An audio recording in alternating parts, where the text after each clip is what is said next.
चिड़चिड़ करता है या गलत मार्ग पर चलता है। श्रंभेश्वर महादेव शंकर जी का एक नाम है, श्रंभेश्वर महादेव।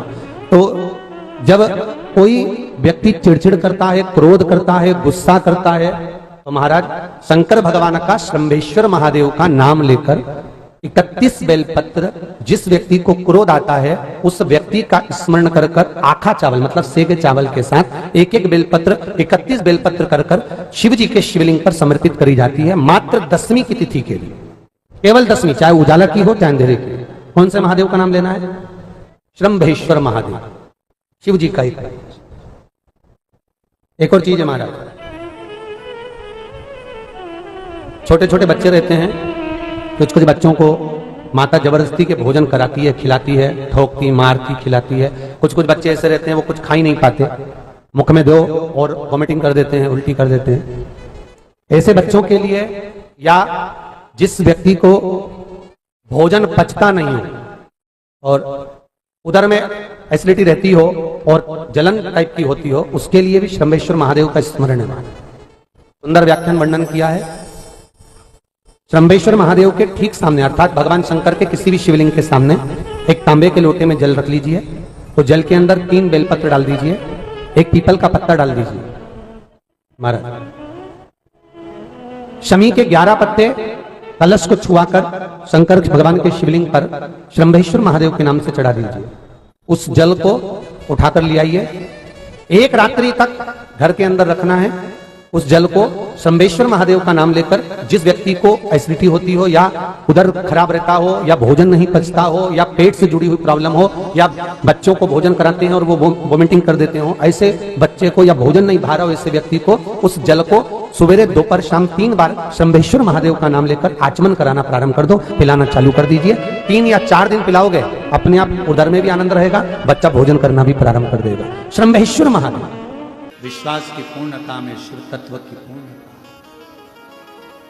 सारे देवताओं पर नारियल को तोड़कर चढ़ाया जाता है, पर मेरे शंकर भगवान को नारियल तोड़कर नहीं पूर्ण चढ़ाया जाता है, क्योंकि विश्वास पूर्ण होना चाहिए। जैसे 5 स्थान पर लगाया गया चंदन व्यक्ति को बाधाओं से बचा लेता है, विपदाओं से बचा लेता है। जैसे पंचदेव का पूजन, शिव पंचायत का पूजन बाधाओं से बचा लेता है, विपदाओं से बचा लेता है। कई मंदिर ऐसे होते हैं जहां पर शिव पंचायत नहीं होती है, कई मंदिर ऐसे होते हैं जहां पर शिव पंचायत के देवता नहीं होते हैं। शिव पंचायत में सूर्य देव, भगवान नारायण, माँ जगत जननी, भगवान देवादिदेव महादेव, स्वयं भगवान श्री गणेश जी महाराज, ये 5 देव शिव पंचायत के मूल देवता माने।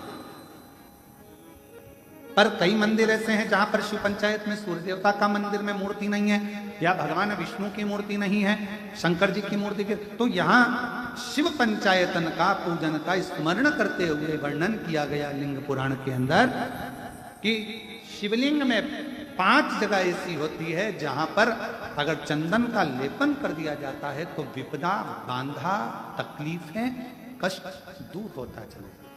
5 स्थान बताए, उसको समझिए। जैसे इसको देखो, ठीक है, ये शिवलिंग को अपन मान लो, इसको जलाधारी मानो जहां से जल बहता, ठीक है। ये गोल भाग जलाधारी जिस पर शिवपिंडी रखिए, यहीं पर अपन गणेश जी कार्तिकेय का स्थान, बीच में अशोक सुंदरी का स्थान मान लो। अब इसको समझिए। 5 स्थान बताए। पहला स्थान भगवान शंकर के पूरे शिवलिंग का मध्य भाग, ये पूरा जो शिवलिंग है शिव जी का, उस शिवलिंग का मध्य भाग प्रथम। द्वितीय है जहां पर गंगा का अविरल धारा निरंतर बह रही है, द्वितीय स्थान गंगा की धारा का मूल बिंदु शिखा, पहला। दूसरा, तृतीय स्थान उसी के सामने जो जलाधारी का पटका दिख रहा हो, दिखता है जलाधारी का सामने का हिस्सा, भीतर का हिस्सा नहीं, जिस पे रखा है वो हिस्सा नहीं, सामने जो दिख रहा है। 1, 2 और तृतीय स्थान मां अंबा जगदम्बा के कंठ भाग पर चंदन का लेप। महाराज 3 स्थान ये बताए।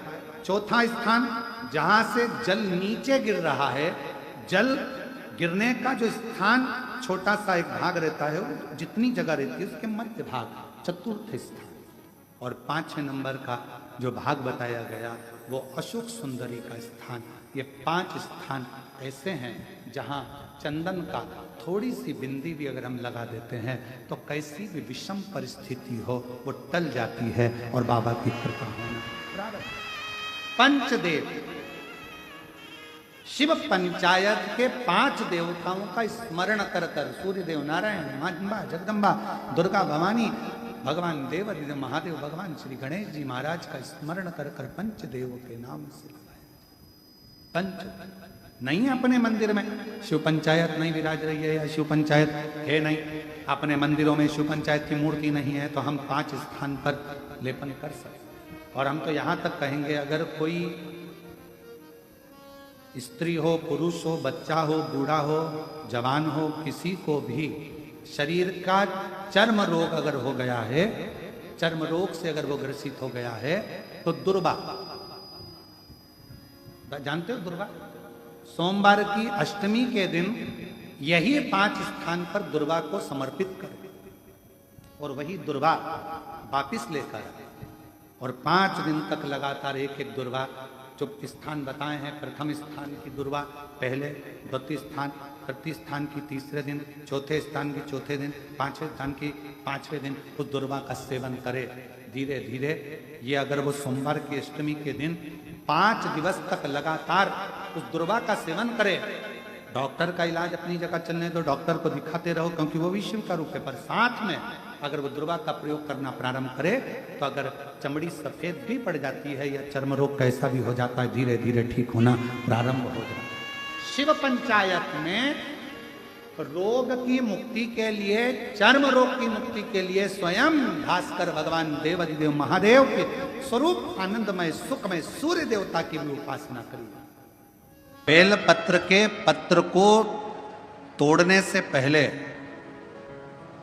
एक नियम है कि बेलपत्र के पत्र को वृक्ष से जब तोड़ा जाता है तो सबसे पहले उसको मंत्र दिया जाता है। क्या कहा जाता है? ओम नमः शिवाय। बेलपत्र के पत्र को पेड़ पे से जब तोड़ा जाता है तो ओम नमः शिवाय का नाद किया जाता है। और बेलपत्र के पत्र में, इसमें तो वो नहीं है गूठी, बेलपत्र का जब पत्ता टूटता है तो यहाँ एक गूठी आ जाती है, देखा है आप लोगों ने? जम के तो बोलो, देखा है? तो बेलपत्र के पत्र में जो गूठी होती है उसको भी जब तोड़ा जाता है, उस गूठी को जब अलग किया जाता है तब भी शिव मंत्र उसको दिया जाता है। ओम नमः शिवाय, ओम नमः शिवाय, ओम नमः शिवाय। वृक्ष पे से पत्ते को तोड़ा तो मंत्र दिया, गूठी को तोड़ा तो मंत्र दिया, और बेलपत्र के पत्ते को जब तोड़ा जाता है, मंत्र, पत्ते को तोड़ने से पहले मंत्र प्रदान किया जाता है, और जब तोड़ा जाता है तो कहा जाता है, हे माँ पार्वती, हे माँ गोरा, चलो तुम्हें शिवजी ने बुलाया है मेरे कल्याण के लिए। माँ, आपको शंकर जी ने याद किया है, मेरे ऊपर बहुत दुख है माँ, कल्याण करिए, चलिए मेरे दुख को समाप्त करिए, निमंत्रण दो।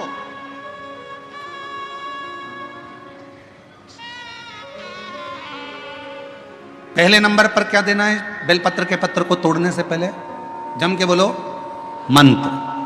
दूसरे नंबर पर क्या देना है? बेलपत्र के पत्र को चलने का, जम के बोलो निमंत्रण। मां पार्वती जी से कहो, हे मां गोरा, हे मां पार्वती, हे मां चलिए, आपको शिव जी ने याद किया है। मां, हे मां पार्वती, हे मां गोरा, मेरे कल्याण के लिए, मेरे दुख को दूर करने के लिए, मेरी तकलीफों को हरने के लिए, हे माँ गोरा, मेरे कष्ट को समाप्त करने के लिए, माँ गोरा, मेरा भंडार भरने के लिए आपको शिव जी ने याद किया है, निमंत्रण दो। लेकर आए, फिर गूठी तोड़ी, फिर मंत्र दिया, ओम नमः शिवाय, नमः शिवाय, नमः शिवाय। अब गुरुजी ने पूछा कि तुमने मंत्र दिया? नहीं। तुमने निमंत्रण दिया? नहीं। तो फिर तुम्हें क्या हक है कि बेलपत्र का पत्र तोड़ो? शिव महापुराण की कथा तो कितनी बड़ी बात कहती है, बेल पत्र के पत्र को सीधे पेड़ में से तोड़ कर लेकर आना चाहिए। बेल पत्र की डंडी, कई माताओं की, कई भाइयों की आदत होती है, बड़ी सी डंडी होती है, उसको वहां से काट लिया, तोड़ लिया, पूरी की पूरी डंडी तोड़ कर लिया है, फिर घर पर आकर उसमें से पत्तियां तोड़ ली, जो डंडी थी उसको पटक दिया। ना ना ना, ये गलत है, ये गलत। वृक्ष से पत्तों को निमंत्रण देकर फिर तोड़ा जाता है और फिर लेकर आकर डूठी तोड़ते समय भी शिव मंत्र को दिया जाता है। कुछ नियम है बेलपत्र के भी, उसको धारण करना चाहिए। कुछ जैसे डॉक्टर की गोली खाने के भी नियम होते हैं। डॉक्टर साहब लिखते हैं कि सुबह ये गोली लेना, शाम को ये लेना, ये भोजन के पहले लेना, ये भोजन के बाद लेना, और सुनो इसको गर्म दूध से ले लेना, इसको पानी से ले लेना। अब मालूम पड़े तुमने सोचा कि मैं एक काम करती हूँ, कहाँ मेरा टाइम बर्बाद करूंगी, सुबह लो, शाम को लो, दोपहर में लो, तो तुमने सारी गोली एक साथ खा गई और फिर डॉक्टर के पास गई, डॉक्टर साहब मेरे को तो आराम ही नहीं लग रहा, मैंने 3 बार 15 दिन से गोली खा रही हूँ, 10 दिन से गोली खा रही हूँ। डॉक्टर साहब ने पूछा गोली खा रही हो तो क्या तुमने नियम धारण करा? हाँ, क्या क्या नियम धारण करा? सुबह की गोली सुबह खाई, भूखे पेट की भूखे पेट खाई, भोजन के बाद की भोजन के बाद खाई? नहीं नहीं नहीं, मेरे पास समय नहीं रहता, इसलिए सारी की सारी एक साथ खा गई। डॉक्टर ने कहा इसीलिए तो दवाई असर नहीं कर रही है। दवाई खाने का भी तरीका होता है। आवाज सेट नहीं है भाई, दवाई खाने का भी तरीका होता है। दवाई को खाने का भी एक तरीका है, उस दवाई को खाओगे आनंद पाओगे, स्वस्थ हो जाओगे, रोग मुक्त हो जाएगा।